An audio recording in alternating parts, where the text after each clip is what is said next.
here's our circuit. For this example, we're going to use an NPN BJT. We have external resistors. We have R sub C or RC. We have RE or R sub E. We have the load resistor.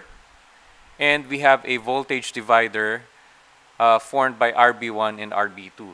Ito yung difference dun sa naunang common base configuration natin. No? Dito, makakapag-establish tayo ng base bias based on the voltage across RB2. So this is a more stable bias compared to the first one, but it's more complicated kasi mas marami siyang additional components compared dun sa naunang common base configuration na diniscuss natin. Alright, you still have the capacitors. You have C sub I or the input coupling capacitor. Ang input coupling capacitor ay nakakonect dito sa ating emitter. Di ba remember, ang common base, ang input terminal niya ay emitter. Diyan natin ina-apply yung AC signal natin na gusto nating i-amplify ang kanyang value. No? You have V sub S or the source or the signal voltage na gusto nating i-amplify. And then we have the output coupling capacitor na connected sa ating collector because the collector terminal is the output terminal of the common base. The second one,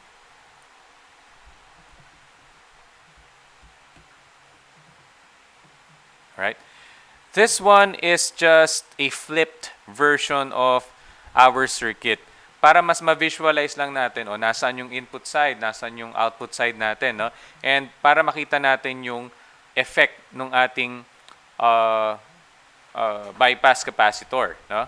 So for this one, we have the input coupling capacitor connected sa ating emitter, dahil yan nga ang ating input terminal, and then we have the output coupling capacitor connected sa ating collector.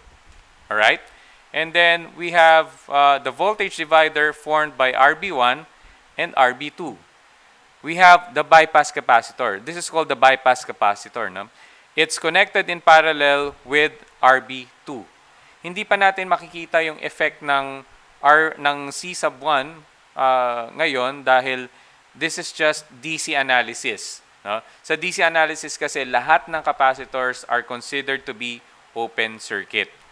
So, makikita lang natin yung effect ng mga coupling capacitor, ng bypass capacitor, when we go to the AC analysis of our circuit.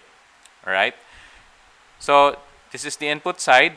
Base and emitter pa rin yung input side natin, and base collector pa rin yung ating output side. So, pinakita ko lang itong flipped version ng ating circuit para makita nyo yung pagkakahalin tulad niya dun sa ating first example ng common base. Alright? And then, nandito pa rin yung ating VCC. And also with this circuit, as you noticed, isa lang yung nagiging DC power supply natin, which will power up the entire circuit.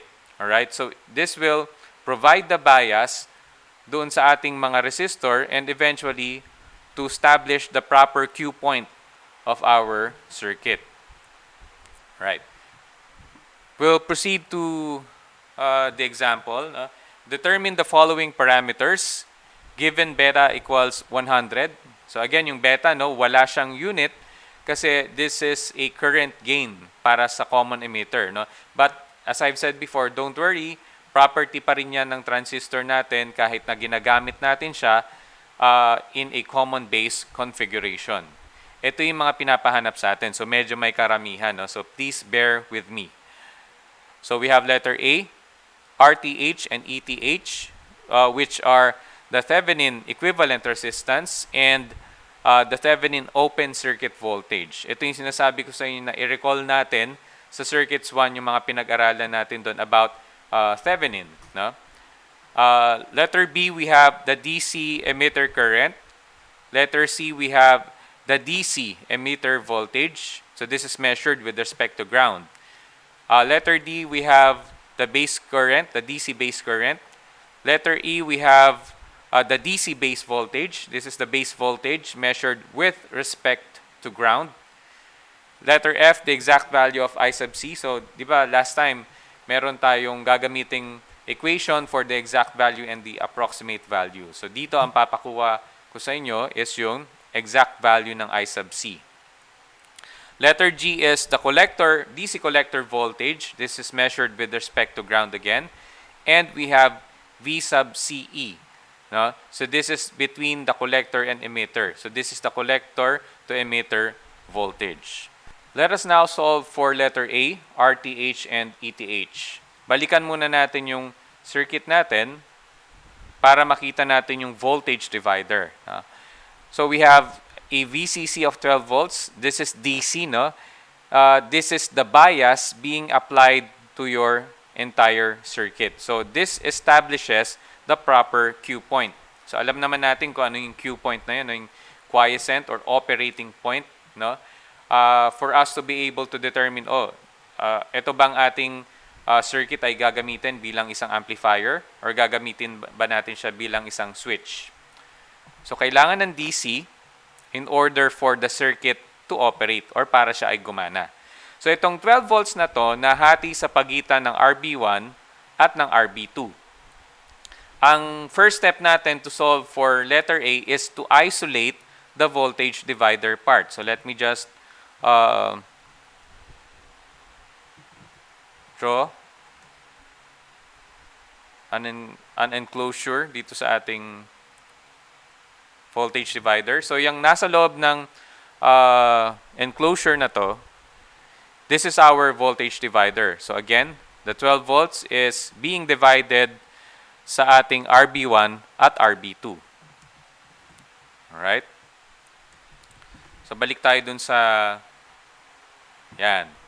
So na-isolate na siya ngayon. No? I-isolate muna natin yung voltage divider para makalculate natin RTH and ETH.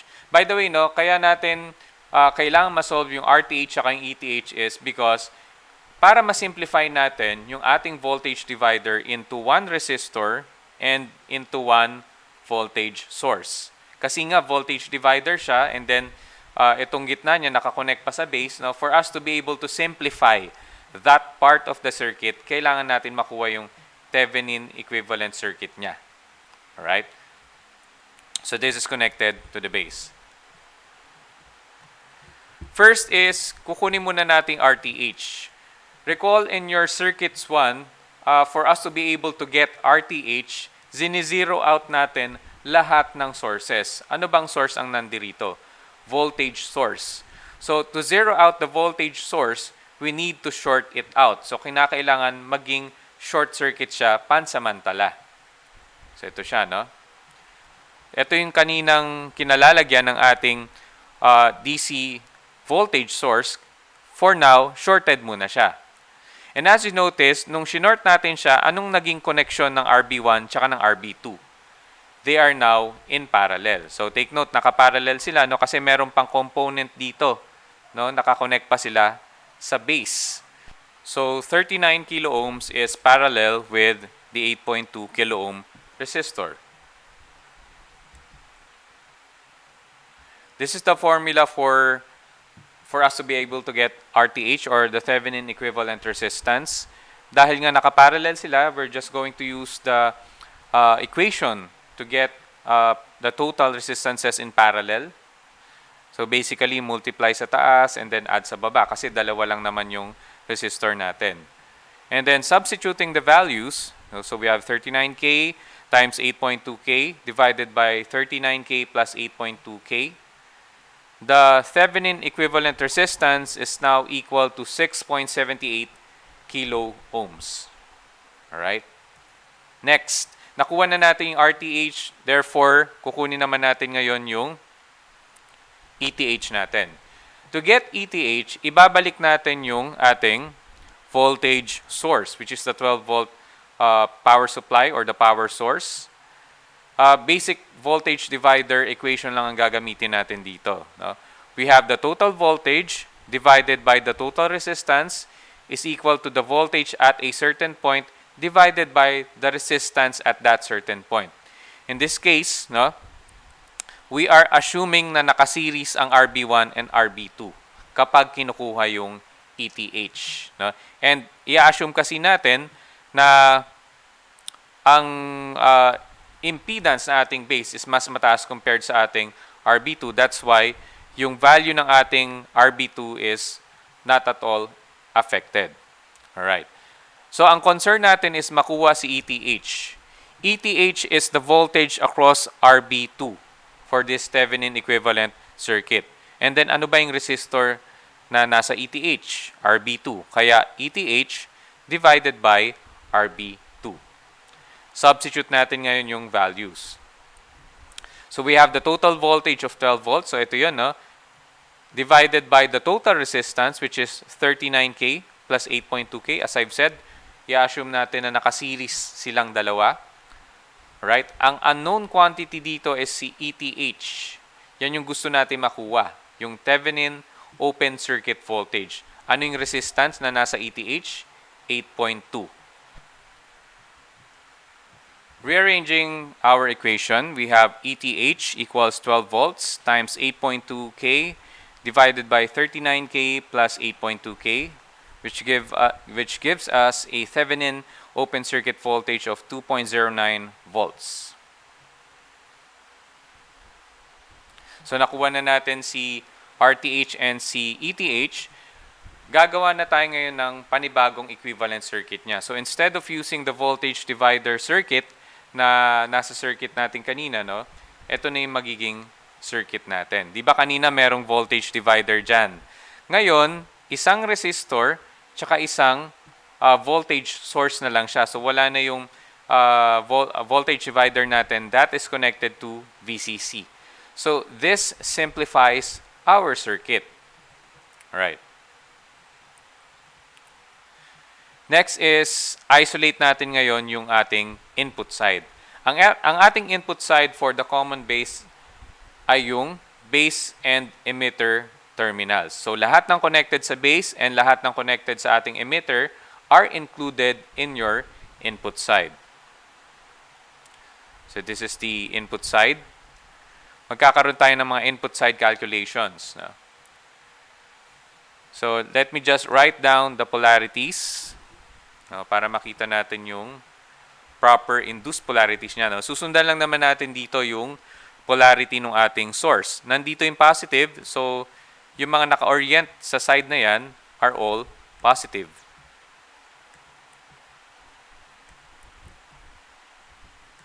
Okay. Next. Lahat ng naka-orient sa other side, of course, yung negative natin. Alright? So, nasulat na natin yung mga proper polarities niya. So, medyo ayusin lang natin tong isang positive na to, no?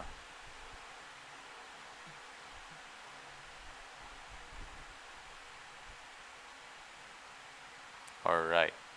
This represents the base to emitter voltage,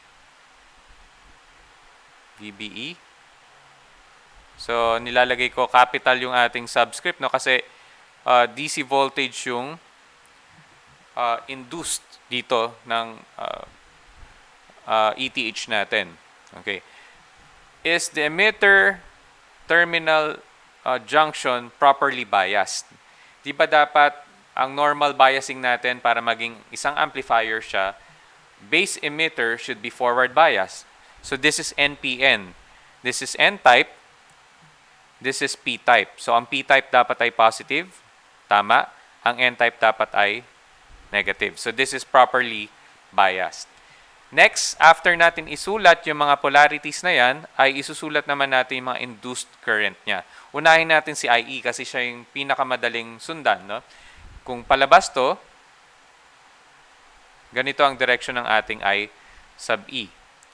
So isulat lang natin. No? So please excuse the handwriting, no? Because I'm just using my mouse. No? Alright. Next, ano yung kuryenteng dumadaan kay RTH? Saan ba siya nakakonect? Nakakonect siya sa ating base. Therefore, ang kuryenteng dumadaan sa kanya is I sub B. Kung palabas ang I sub E, ano ang direksyon ng I sub B? Papasok. So, isulat natin dito yung arrow giving the direction of I sub B. Alright. So, these are the induced polarities and the induced currents. Ito yung first step natin, no, for the input side calculations. And then next is magki-KVL tayo. So we will do it clockwise. But again, as I've said before, pwede naman itong gawin ng counterclockwise and still you will have or you will arrive at the same answer. So gawin natin to clockwise. Alright? So papasok tayo dun sa negative ng 2.09 which is ETH. So gawin muna natin yung naka-variable form. No? We have minus ETH plus IB times RTH. So yan yung voltahe dito. No? I times R. Ito yon. And then plus VBE. And then plus IE times RE. This is our KVL equation. Meron tayong apat na voltahe dito sa input side natin. We have ETH, voltage across RTH, the voltage of VBE, and the voltage across RE. Alright. Substituting the values, meron tayong one equation but two unknowns. Ang unang pinapahanap sa atin dito is yung DC emitter current. Kailangan itong I sub B i-express natin in terms of I sub E. Can you still remember the relationship between I sub B and I sub E? Diba I sub E is equal to beta plus 1 times IB. Alright? So pagsamahin natin muna yung dalawang unknown dito sa ating left side of the equation and lahat ng constants ilagay natin sa right side. So parang algebra lang, no? Alright. Ito yung sinasabi ko kanina, no? Instead of using I sub B, express this in terms of I sub E. So, ito yan. I sub E over beta plus 1. Kaya, meron na lang tayong isang unknown dito sa ating equation. So, I sub E na lang yung unknown natin. Alright? So, calculating that, no, we have an I sub E of 1.6 milliamperes. Next is solve for V sub E. V sub E is the emitter voltage measured with respect to ground. But as you noticed here, anong element yung konektado sa ating emitter? R sub E. Therefore, yung voltahe ng R sub E is also equal to V sub E. Bakit? That's the only element between the emitter and ground. So, VRE is also equal to V sub E. Alright? Yan. V sub E is equal to VRE, which is also equal to IE times RE. Alright?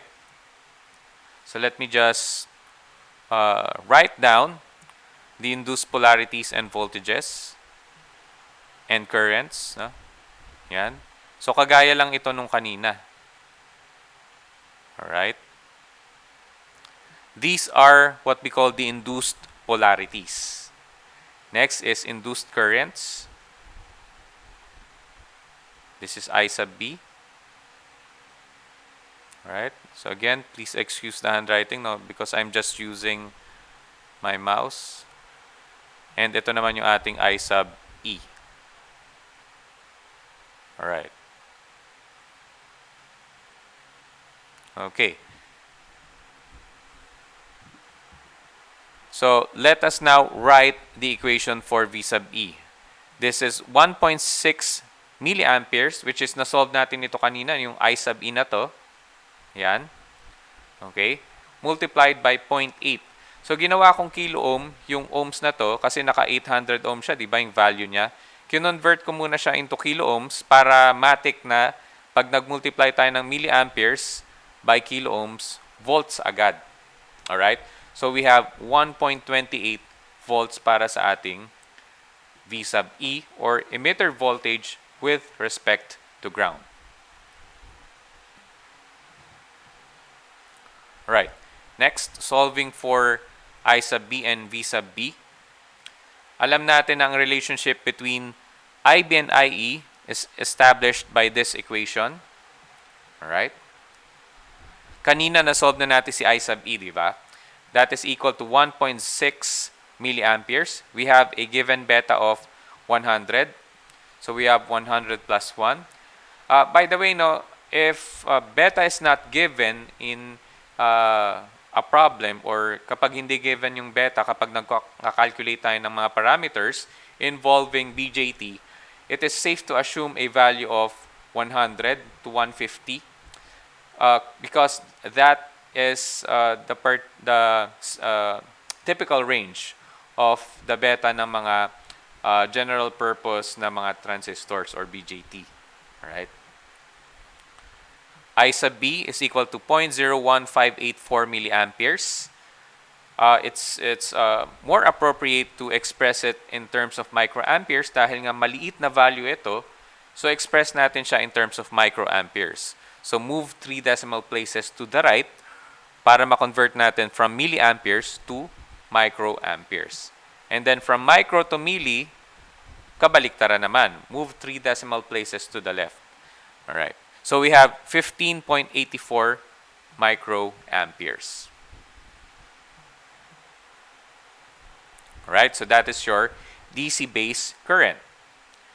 Next is solve for V sub B, or the base voltage with respect to the ground. Gagamitin natin tong equation na to. Diba, kapag meron tayong double subscript notation, pwede natin kopyahin yung subscript ng una and then yung subscript ng pangalawa. Ima-minus lang natin yung voltahe na yon. So, napakadali lang. VBE is equal to VB minus VE. Rearranging our equation, we have VB is equal to VBE plus VE. Alam natin na ang VBE is 0.7 volt. We can assume that value, no? Typical value of the threshold voltage if it is silicon. Normally naman, majority ng mga BJTs naman are made of silicon, so we can have an approximate value of 0.7 volt. And then we have VE, na-solve natin ito kanina. We have 0.7 plus 1.28 volts. Therefore, the base voltage is 1.98 volts. Next is, let us solve for I sub C, or the collector current. Diba, ang ni-require ko dito para sa problem na to is to solve for the specific or the exact value of I sub C. Kasi pwede tayong mag-approximate, diba? I sub C can be approximately equal to I sub E. But for this one, ipapasolve ko yung exact value. We have I sub E is equal to I sub B plus I sub C. Just directly substitute the values, no? Para dito sa ating equation, we have I sub C equals I sub E minus I sub B. Substitute the values. Kailangan parehong naka-milliamperes to, no? Hindi pwedeng milli tapos ang ima-minus mo ay micro. Kailangan pareho ng unit. Alright. Therefore, I sub C is equal to 1.58 milliamperes. Pero kung titignan natin, no, kung i-approximate natin na I sub C is approximately equal to I sub E, kung i-round off mo to, this is still 1.6. No? That's why most of the times, no, ang gagawin natin is approximate natin unless I specifically ask you to solve for the exact value. So this is the exact value of I sub C, 1.58 milliamperes. The approximate value is 1.6 milliamperes. Right? Ayan. So, 1.58. Ito, no, solving also I sub C from the beta equation.